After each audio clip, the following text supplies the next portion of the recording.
Greek banks are reopening after 3 weeks of closures sparked by the deadlock over the country's debt. Athens reached a cash for reforms deal aimed at avoiding a debt default and an exit from the Eurozone. Meanwhile, Germany has said it is prepared to consider further debt concessions to Greece. Our correspondent Mark Lowen has more from Athens. How much more Greek could you get? Zorba's fish taverna by the sea, fresh calamari, Greek salad and iced coffee. But restaurants across this country will feel the pinch today as the first austerity measures passed last week in Parliament come into effect. VAT on restaurants, hotels, transport and other items will go up from 13% to 23%. Some of the restaurants will pay the VAT increase themselves for fear of scaring off customers, because the price rises will be felt. A Greek salad will go from €11 to just over €12. As for the calamari, that'll go here from €9 to just under 10. And the iced coffee will go from €3 to €3.30. Everybody's scared about the extra money that you have to pay.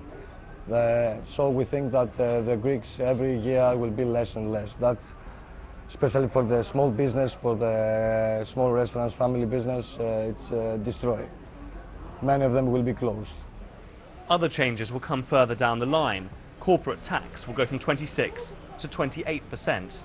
There will be cuts and changes to pensions, and there will be labour reforms like Sunday trading.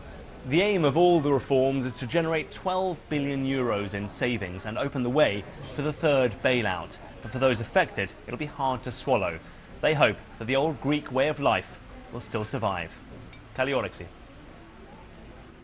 Well, George Papaconstantinou served as the Greek Minister of Finance between 2009 and 2011 and signed the country's first bailout agreement.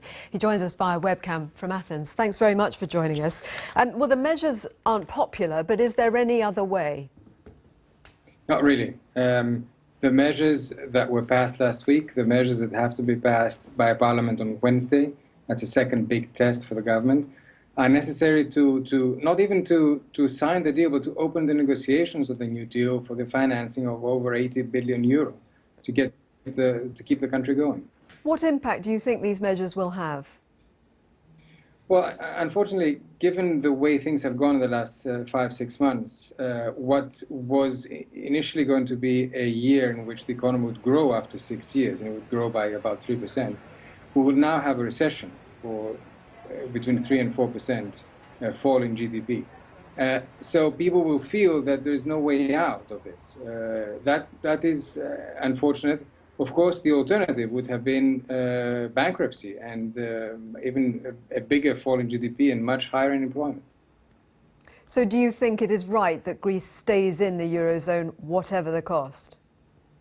Absolutely. I do think that those that advocate an exit from the euro really do not see the repercussions for the country. Remember that Greece imports most of its energy needs and imports a big chunk of its food, of drugs, pharmaceuticals. Therefore, any kind of exit would cause chaos, would cause inflation, would cause a huge drop in GDP, would cause unemployment at an unimaginable scale. So even though this is a very tough road, it's the only road to take, and 80% of Greeks continue to believe that we should stay within the euro. But the last few years have obviously been terrible for the Greek economy and very difficult for the Greek people. The economy shrinking by 25%. Would it have been better not to have signed that first bailout deal that you did sign? No, because remember, back in 2010, we tend to forget this now, but on a monthly basis, the government, even if we had completely forgotten about all our debts, if someone had forgiven the 300 billion that Greece owes, we were still running a huge yearly deficit, primary deficit, 2 billion a month of expenditures higher than revenues. What that first bailout achieved is to be able to, over a number of years, reduce that deficit and reduce also the external deficit, because we were importing much more than we were exporting. Without that money, we would have defaulted and had problems even in 2010. Have the Greeks properly taken responsibility for the situation that the country is in?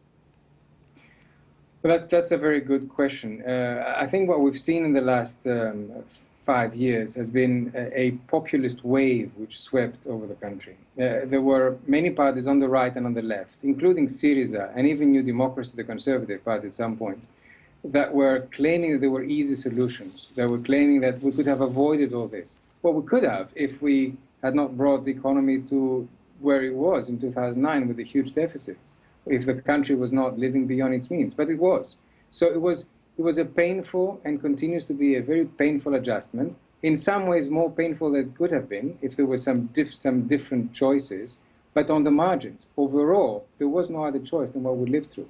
And the sooner people realize this, the faster we'll get back to growth and get jobs to people, because that's what everybody wants. George Papaconstantinou, former Greek Minister of Finance, thank you very much. Thank you. An explosion has hit the Turkish town of Suruç near the Syrian border.